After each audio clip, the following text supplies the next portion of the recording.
Hello, my name's Greg Hemstreet.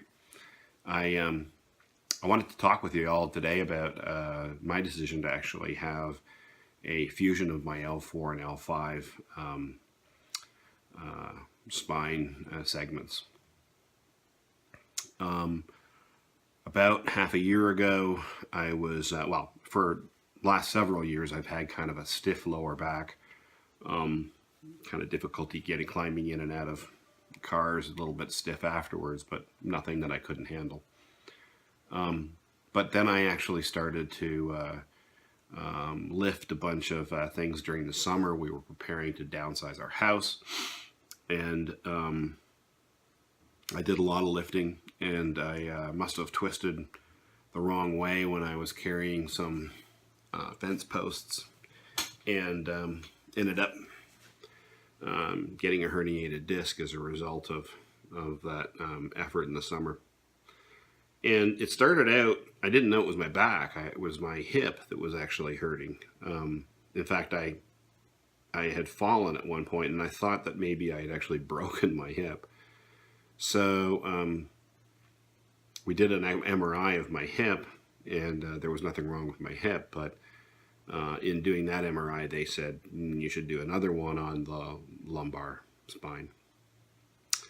So started with treating just the sciatica in my right leg and my hip with some steroid pills.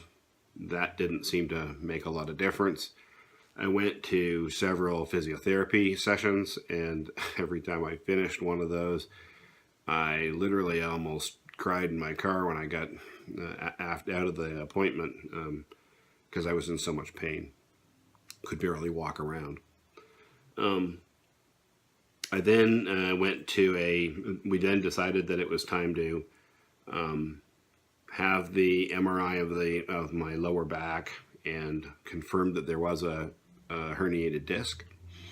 And next step was to go to pain management and try to do epidural injections, steroid injections. At first they did a sort of a general one that went in and just sort of numbed the whole area. That didn't have any effect at all. The second one they actually did was right at the root of the particular nerve between L4 and L5 that was being pinched by the hernia. And at first I didn't think there was any effect on that at all, but over the course of the last month, I think it has had a minor effect. It's allowed me to at least be able to get out of bed and move around, walk to the the mailbox and so on. But I really can't walk more than about a block. Walking into the grocery store, walking around, I can sometimes make it all through a grocery shop, but mostly I'm bending over the cart and in a lot of pain. Again, mostly in my hip and my right leg, although if I sit for a long period of time and get up, my lower back really hurts to begin with, and I kind of walk hunched over. Anyway, it's 5 days before the surgery, and I thought I'd start this log just to sort of give an account of what I'm actually going through. I'm pretty scared of the surgery, actually. I'm worried that it's going to have an effect on my quality of life for a long period of time, but every other video that I've watched on YouTube seems to indicate that my quality of life is going to be better with the surgery than without the surgery. So anyway, I've made the decision. I'm going to go ahead with it. It's not local. It's actually going to be a drive, about a 3-hour drive to the facility to do the surgery, and I'll be in hospital for at least 2 nights, probably 2 nights. Hopefully on the 3rd day I'll be released, and then we'll start the drive home. And our plan right now is to stop about every 45 minutes and let me get out and stretch. We'll see how that goes. Anyway, I'll try to post again right before the surgery, and then after the surgery, to just sort of keep an account of it. I really do appreciate everybody who's posted on YouTube indicating that it was a good decision to do the surgery, and what they've been through, it's really helped me make the decision to go ahead. And I can hope that that this video log will actually help somebody else. What I noticed was that there wasn't a lot of accounts of sort of leading up to the surgery, so I thought maybe I'd just point out those things and where I am in that decision process.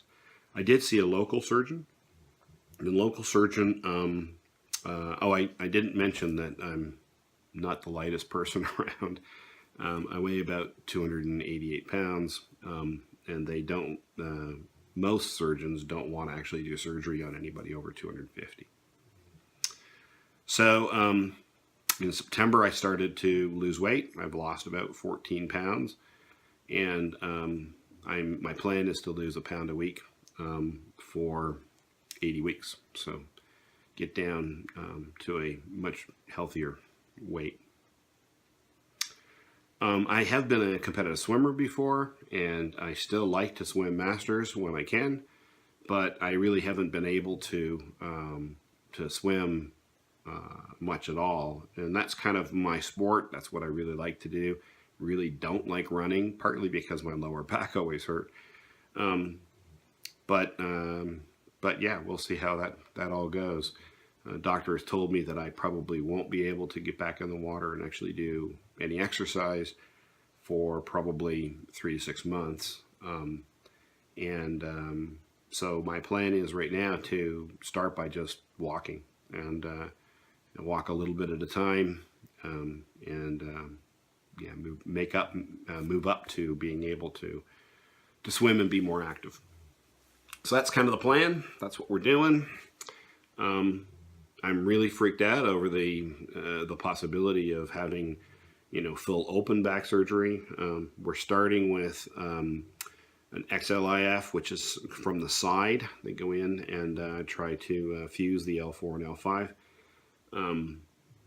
If that doesn't work, they'll actually do incisions in my back and try to do it minimally invasive if they can. But they've warned me that, in fact, they may or may not be able to do that depending on where my pelvis bone is in relation to my L4, L5. The lateral surgery may or may not work. So, and then the fallback is to do, open back surgery. And I've talked to the doctor about that, and I think if it comes to actually having full open back fusion, I'm probably going to wait until I lose a bit of weight. So at any rate, that's kind of the pre-op that I've been through. It's now over 6 months since I started having real problems, to the point where I really can't sleep well at night, and I can't really walk much, and I can't get in the pool and swim. So that's kind of the problems that I'm facing, and what we're going to do about it. So stay tuned.